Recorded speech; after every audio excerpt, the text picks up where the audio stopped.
بسم الله الرحمن الرحيم. حميم تنزيل الكتاب من الله العزيز الحكيم. ما خلقنا السماوات والأرض وما بينهما إلا بالحق وأجل مسمى والذين كفروا عما أنذروا معرضون. قل أرأيتم ما تدعون من دون الله أروني ماذا خلقوا من الأرض أم لهم شرك في السماوات ائتوني بكتاب من قبل هذا أو أثارة من علم إن كنتم صادقين. ومن أضل ممن يدعو من دون الله من لا يستجيب له إلى يوم القيامة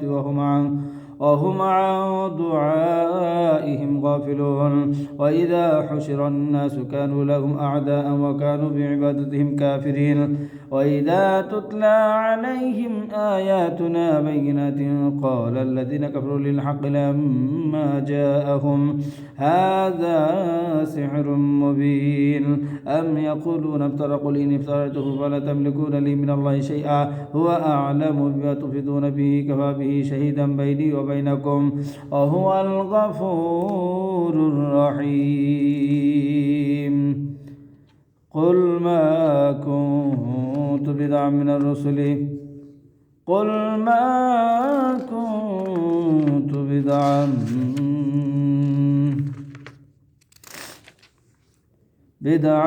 من الرسل وما أدري ما يفعل بي ولا بكم إن أتبع إلا ما يوحى إلي وما أنا إلا نذير مبين. قل أرأيتم إن كان من عند غير الله وكفرتم به وشهد شاهد من بني إسرائيل على مثله فآمن واستكبرتم إن الله لا يهدي القوم الظالمين. وقال الذين كفروا للذين آمنوا لو كان خيرا ما سبقونا إليه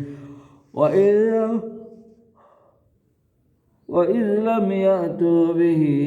فسيقولون هذا إفك قديم. ومن قبله كتاب موسى إماما ورحمة وهذا كتاب مصدق لسانا عربيا لينذر الذين ظلموا وبشرى للمحسنين. إن الذين قالوا ربنا الله ثم استقاموا فلا خوف عليهم ولا هم يحزنون أولئك أصحاب الجنة خالدين فيها جزاء بما كانوا يعملون. ووصينا الإنسان بوالديه إحسانا حملته أمه وهنا كرها ووضعته كرها وحمله وفصاله 30 شهرا حتى إذا بلغ أشده وبلغ 40 سنة قال رب أوزعني أن أشكر نعمتك التي أنعمت علي وعلى والدي وأن أعمل صالحا ترضاه وأصلح لي في ذريتي إني تبت إليك وإني من المسلمين. أولئك الذين نتقبل عنهم أحسن ما عملوا ونتجاوز عن سيئاتهم في أصحاب الجنة وعد الصدق الذي كانوا يوعدون. والذي قال لوالديه أف لكما تعدانني أن أخرج قد خلت القرون من قبلي وهما يستغيثان الله ويلك آمن إن وعد الله حق فيقول ما هذا إلا أساطير الأولين. أولئك الذين حق عليهم القول في أمم قد خلت من قبلهم من الجن والإنس إنهم كانوا خاسرين. ولكل درجات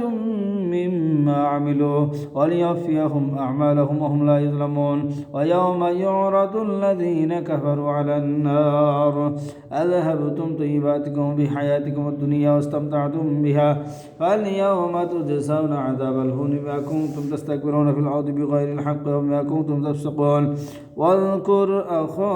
عاد إذ أنذر قومه بالأحقاف وقد خلت النذر من بين يديه ومن خلفه ألا تعبدوا إلا الله إني أخاف عليكم عذاب يوم عظيم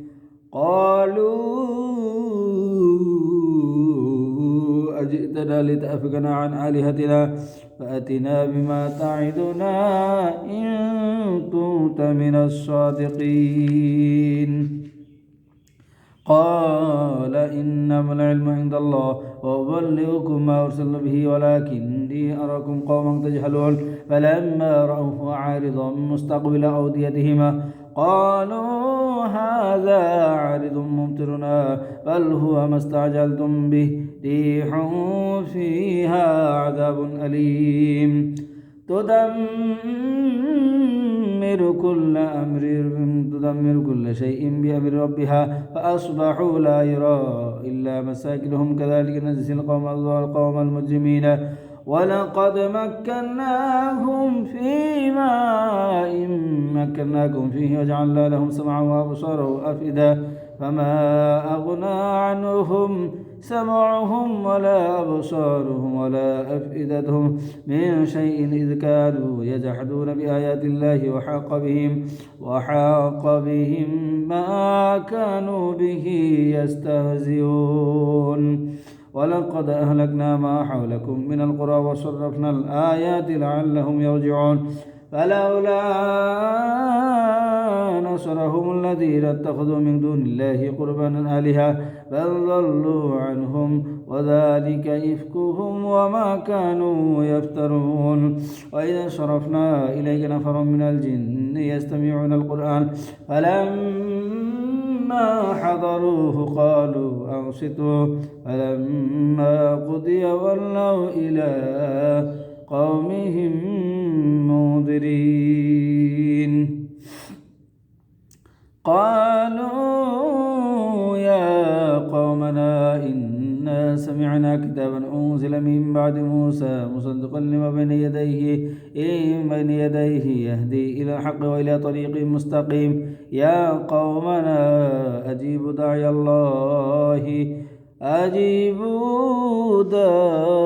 الله وامنوا به يغفر لكم من ذنوبكم ويجركم من عذاب أليم ومن لا يجيب داعي الله وليس بمعجز في الأرض وليس له من دونه أولياء أولئك في ضلال مبين أولم يروا أن الله الذي خلق السماوات والأرض ولم يعي بخلقهن بقادر على أن يحيي الموتى بلى إنه على كل شيء قدير ويوم يعرض الذين كفروا على النار أليس هذا بالحق قالوا بلى وربنا قال فذوقوا العذاب بما كنتم تكفرون فاصبر كما صبر أولو العزم من الرسل ولا تستعجل لهم كأنهم يوم يرونها لم يلبثوا إلا ساعة من نهار بلاغ فهل يهلك إلا القوم الفاسقون بسم الله الرحمن الرحيم الذين كفروا وصدوا عن سبيل الله أضل أعمالهم والذين آمنوا وعملوا الصالحات وآمنوا بما نزل على محمد وهو الحق من ربهم كفر عنهم سيئاتهم وأصلح بالهم ذلك بأن الذين كفروا